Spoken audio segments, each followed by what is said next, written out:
नमस्ते मित्रों, आप सभी का स्वागत करता हूं उदयपुर मेवाड़ मधुरम हिंदी के इस यूट्यूब चैनल पर।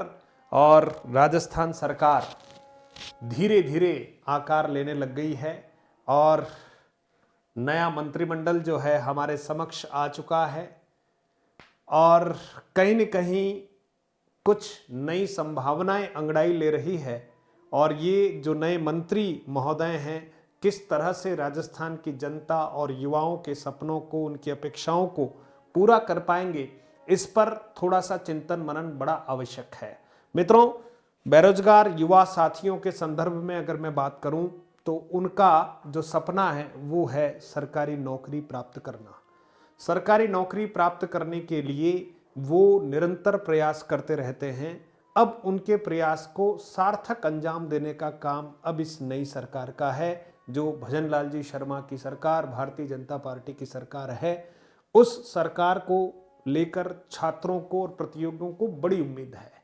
अब प्रश्न ये उठता है कि क्या ये नए मंत्री और ये नई सरकार बड़ी संवेदनशीलता के साथ युवा और बेरोजगार साथियों की अपेक्षाओं को पूरा करने का कार्य करेगी या नहीं, ये एक चिंतन का विषय है। जहां तक मुझे लगता है मित्रों कि एक बदलाव की जो बयार है, एक पारदर्शिता की जो बयार है, और जैसे कि केंद्र में प्रधानमंत्री जी मोदी जी की और उनके मंत्रिमंडल की जो छवि है, और उसी की तर्ज पर राजस्थान के मंत्रिमंडल का गठन किया गया है।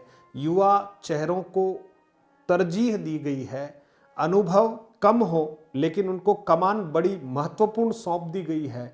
इसका स्पष्ट संकेत है कि नया नेतृत्व तैयार करना चाहते हैं। अनुभव अनुभव अनुभव के नाम पर जो उम्र दराज जो हमारे नेतागण हैं, उनको जरा कहा है कि आप जनता की सेवा दूसरे तरीके से कर लीजिए। मंत्री रहते हुए आपने पहले ही बहुत सेवा कर ली है, इसलिए नए साथियों को मौका दिया जाए। तो मुझे लगता है कि जब उनका अनुभव कम है तो काम ज्यादा करेंगे। कई बार ऐसा होता है, बहुत वयोवृद्ध व्यक्ति है, उम्र दराज है, अनुभव का बहुत सारा उसके पास पिटारा है, उसके पास सब तरह के अनुभव होते हैं, जोखिम लेने का काम वो नहीं करता है। नए और उत्साहजनक काम करने की क्षमता उनकी कम हो जाती है।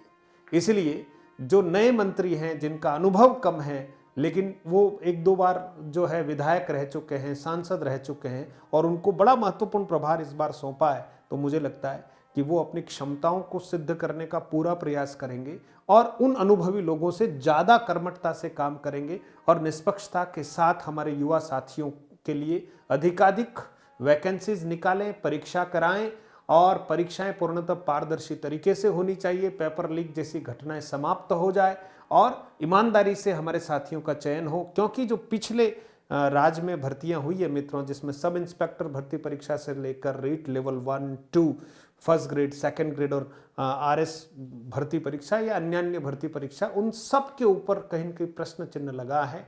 कुछ परीक्षा परिणामों को रद्द किया गया, कुछ पेपर स्थगित कर दिए गए, लेकिन फिर भी, और कुछ भर्तियों को तो फाइनल पोस्टिंग हो गई।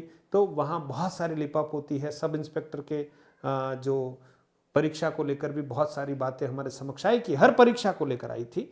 तो मुझे लगता है कि ये जो नया मंत्रिमंडल है, नए पदभार जो है मंत्रियों ने ग्रहण कर ही लिए हैं और 5 जनवरी को ये विभाग जो है वो आवंटित हो गए हैं। लगभग 20 वर्षों बाद वित्त मंत्रालय जो है वो अब मुख्यमंत्री जी के पास नहीं रहेगा। चाहे अशोक जी गहलोत हो, वसुंधरा जी राजे हो, उन्होंने ये वित्त मंत्रालय अपने पास ही रखा था और बहुत सारे विभाग अपने पास रखे हुए थे। 10, 15, 20 विभागों का उनके पास एक हिसाब किताब था। लेकिन नई सरकार में भजनलाल जी जो मुख्यमंत्री हैं, उनके पास जो है विभागों की संख्या कम कर दी गई है। कार्मिक विभाग रखा है मित्रों, आबकारी विभाग है, गृह विभाग है, आयोजना विभाग, सामान्य प्रशासन विभाग, नीति निर्धारण प्रकोष्ठ, सूचना एवं जनसंपर्क विभाग और भ्रष्टाचार निरोधक ब्यूरो। तो ये 8 जो हैं प्रभार जो हैं वो मुख्यमंत्री श्री भजनलाल जी शर्मा के पास रहने वाले हैं, जिसमें महत्वपूर्ण है कार्मिक विभाग मित्रों और गृह विभाग, है ना। प्राय वित्त विभाग जो है वो मुख्यमंत्री के पास ही रहता है, लेकिन इस बार व्यवस्थाएं बदल दी गई है और जो उप मुख्यमंत्री है सुश्री दिया कुमारी जी, है ना, तो दिया कुमारी जी को वित्त विभाग जैसा बड़ा महत्वपूर्ण विभाग दिया है, क्योंकि इस वित्त विभाग पर ही ये निर्भर करेगा कि पूरे प्रदेश का बजट किस तरह से जो है रेवेन्यू जनरेशन किया जाए, किस तरह से कौन कौन से मदों पर कितना कितना खर्चा किया जाए। तो हम सीधा सीधा यूँ कह सकते हैं कि युवाओं को दिया कुमारी जी से बहुत सारी अपेक्षाएं हैं। ये भी 52 वर्ष की युवा ही हम मानते हैं, इसलिए बजट में ये जो बजट जो फरवरी मार्च में प्रेजेंट किया जाएगा राज्य का, उसका दायित्व दिया कुमारी जी के ऊपर है। इनके पास मंत्रालय का कोई अनुभव नहीं है, लेकिन अब आप सोचिए युवा हैं, हम भी जब पढ़ा रहे थे तो हमारे पास ज़्यादा अनुभव नहीं था, लेकिन पढ़ाते पढ़ाते बहुत कर्मठता के साथ काम किया तो अनुभव भी इकट्ठा हो गया।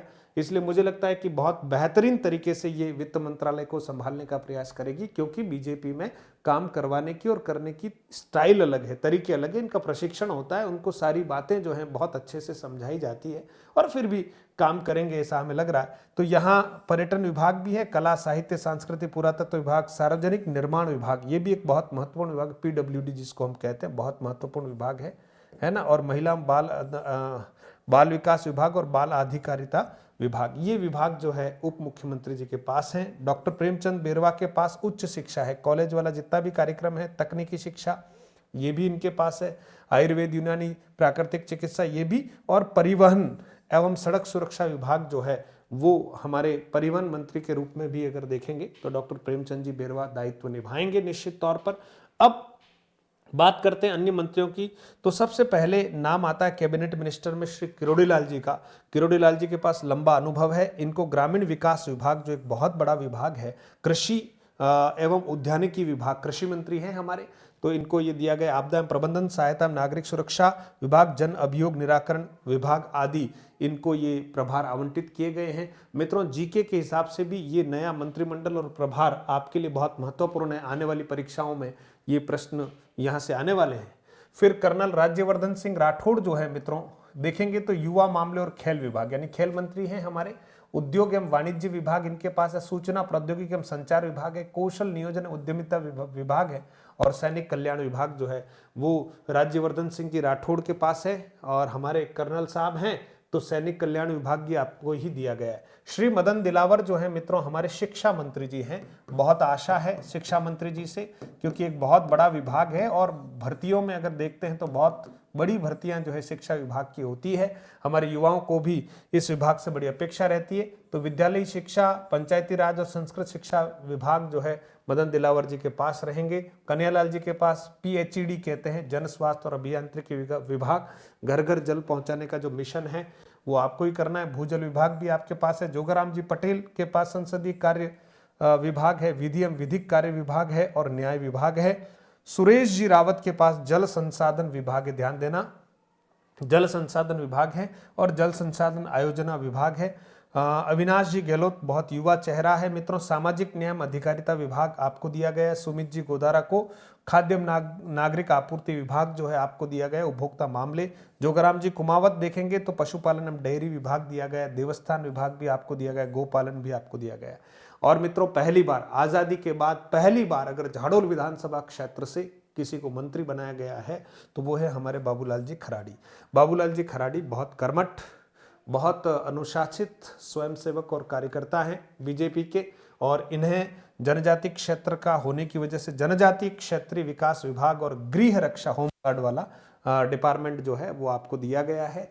और आशा करते हैं कि बाबूलाल जी खराड़ी जो है पूरे प्रदेश का अच्छे से विकास में बहुत बड़ा योगदान देंगे और जनजाति क्षेत्रीय विकास विभाग के मुखिया के रूप में शानदार तरीके से कमान संभालेंगे। हेमंत मीणा को राजस्व विभाग दिया गया, उपनिवेशन विभाग दिया गया, पटवार भर्ती परीक्षा इधर से ही आने वाली, ध्यान रखना आप, ठीक है। और राज्य मंत्री स्वतंत्र प्रभार, इस बार जो खास बात है मित्रों, जो स्वतंत्र प्रभार है उन मंत्रियों को भी बड़े बड़े विभाग सीधे ही दे दिए गए हैं, तो ये एक प्रकार से बदलाव है। सुरेंद्र पाल सिंह TT साहब को आप देखिएगा अल्पसंख्यक मामलात एवं वक्फ बोर्ड है, इंदिरा गांधी नहर विभाग, कृषि सिंचित क्षेत्र और कृषि विपणन विभाग दिया गया है। संजय जी शर्मा को वन विभाग दिया गया, पर्यावरण जलवायु परिवर्तन विभाग दिया गया, विज्ञान प्रौद्योगिकी विभाग आपको सौंपा गया है। और साथ ही साथ अगर आप देखेंगे श्री गौतम कुमार जी दक जो है हमारे, गौतम जी दक जो हैं उनको सहकारिता विभाग और नागरिक उड्डयन विभाग दिया गया है मित्रों, ठीक है, नागरिक उड्डयन विभाग और सहकारिता विभाग श्री गौतम कुमार दत्त, बड़ी सादड़ी से हमारे विधायक हैं, दूसरी बार विधायक बने और आपको मंत्री बना दिया गया है। झाबर सिंह खर्रा नगरीय विकास विभाग और स्वायत्त शासन विभाग और हीरालाल नागर ऊर्जा विभाग दिया गया है। बिजली वाला पूरा कार्यक्रम आपके अंडर में है। राज्य मंत्री में मित्रों श्री ओटाराम देवासी पहले से ही मंत्री रह चुके हैं। पंचायती राज विभाग, ग्रामीण विकास विभाग, आपदा प्रबंधन विभाग है।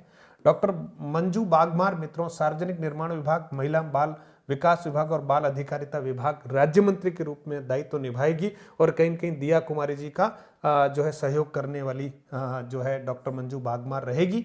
विजय सिंह जी राजस्व विभाग, ठीक है मित्रों, उपनिवेशन विभाग और सैनिक कल्याण विभाग, ये सभी राज्य मंत्री हैं। कृष्ण कुमार यानी के विश्नोई जो है उद्योग एवं वाणिज्य विभाग, युवा एवं खेल मामले विभाग, कौशल नियोजन उद्यमिता विकास नीति निर्धारण विभाग, नीति निर्धारण विभाग, और श्री जवाहर सिंह बैडम जो हैं गृह विभाग, गोपालन विभाग, पशुपालन डेयरी विभाग और मत्स्य विभाग जो है आवंटित किए गए।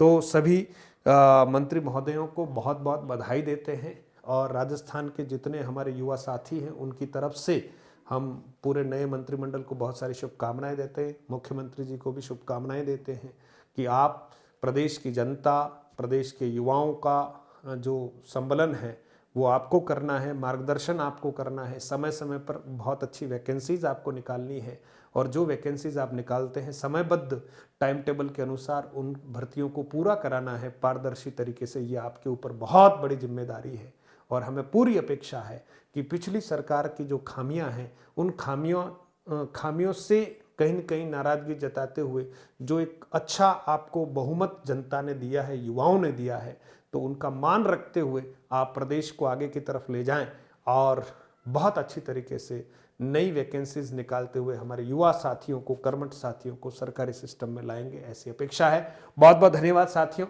और कुछ ऐसी अच्छी जानकारी होगी तो आपको ज़रूर हम पहुंचाएंगे। और प्रतिदिन हमारी क्लास होती है लाइव, रात्रि 9 बजे जुड़िएगा, मिलते हैं। और चैनल पर अगर आप पहली बार आए तो सब्सक्राइब कर लीजिएगा। Thank you.